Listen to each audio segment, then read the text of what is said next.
Today, we are digging into one of the deadliest battles in all of human history. It's a story you might think you know, but as we're about to find out, the real evidence tells a much more complicated and way more fascinating story. 450,000. Just let that number sink in. That's the supposed death toll for one side in a single battle, more than 2,000 years ago. It is a staggering figure, one that for centuries has felt almost impossible to believe. So, what are we talking about here? This was the Battle of Changping. It went down in 260 BCE, right in the middle of ancient China's Warring States period. The rising power of Qin went head-to-head with its rival, Zhao. And the result? Well, it was a catastrophe that literally reshaped history. And get this isn't just some dusty old legend. Just a few years ago, farmers in that exact same area stumbled upon a mass grave. It's a chilling, physical link stretching across 22 centuries, a grim reminder of the very real human cost of what happened there. Now, the story you usually hear pins this entire disaster on one incompetent general. But as we're going to see, the real story is so much bigger than that. So, was it really one man's fault? Or is that just the easiest story to tell ourselves? All right, let's start at the beginning. It all kicks off with a piece of land that was basically a poisoned gift, sparking a war that nobody could really back down from. Okay, so take a look at the map.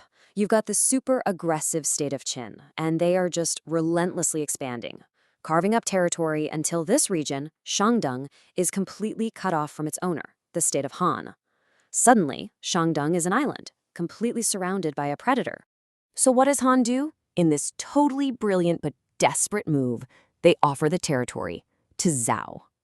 The logic is captured perfectly in this quote right here. They wanted to shift its calamity to Zhao.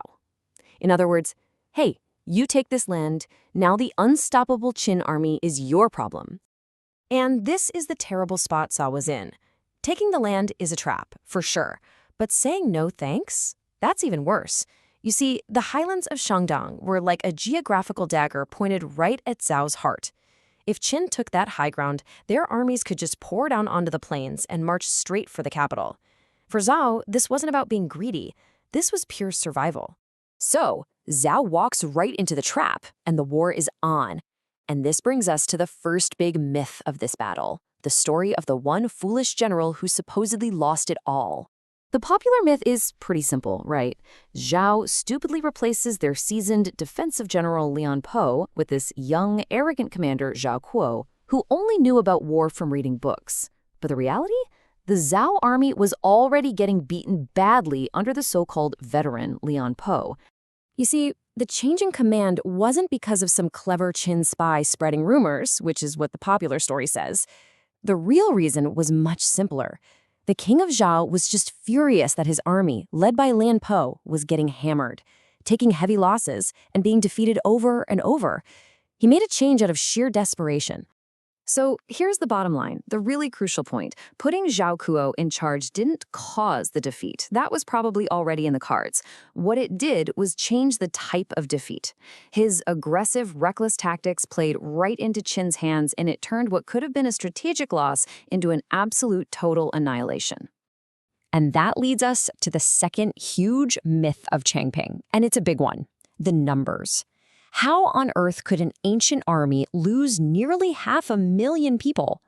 For a very long time, historians were, deeply skeptical about this. An army of 450,000 from just one state back in 260 BCE?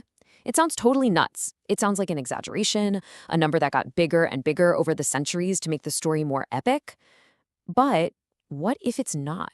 Well, the key to unlocking this whole thing is understanding what the ancient word for soldier, or zu, actually meant. It wasn't like our modern idea of a soldier. It didn't just mean the guy with the spear. It was a catch-all term for everyone in the war effort. The huge logistical tale of cooks, repairmen, stable hands, laborers, you name it. And that ratio could be just mind-blowing.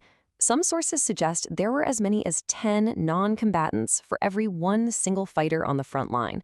Now, when you start thinking about it that way, those massive army sizes suddenly seem a lot more plausible. They weren't just armies, they were entire societies mobilized for war. So when we hear that number, 450,000 dead, we're not just talking about professional fighters. We're talking about the whole operation. The actual combat troops, yes, but also that huge support staff, civilian refugees who had fled from Shandong, and even local people who were pressed into service. This was a total war in every sense of the word. Okay, so if it wasn't just one general's mistake, and the huge numbers actually make sense, what was the real reason for this historic disaster? Well, the final answer is actually simpler and a whole lot more terrifying. The truth is, the Battle of Changping wasn't really lost in the year 260 BCE. It was lost in all the decades leading up to it. The defeat wasn't about a single bad call on the battlefield. It was the inevitable endgame of a massive fundamental imbalance of power. I mean, the hard data tells the whole story. Just look at the pattern of conflict in the 45 years before this battle. That result column says everything you need to know. Qin victory, Qin victory, Qin victory. It's just a relentless, brutal pattern of dominance. Over almost half a century of fighting, Zhao had managed to pull off just one clear victory against Qin on their own. They were consistently outmaneuvered, outmuscled, and just plain beaten by a state that had turned itself into an unstoppable military machine. They were simply no match. So yeah, the scapegoat general makes for a good, simple story. But the real killer at Changping wasn't one man's blunder on the battlefield. It was the crushing, inevitable weight of an emerging empire that was on its way to conquering everything. And that kind of leaves us with a final thought, doesn't it? The simple story of a bad general is easy to tell, easy to remember. The complex reality of a power imbalance that took decades to build, that's much harder. It makes you wonder, how many other truths of history are just the simplest stories we've decided to tell ourselves?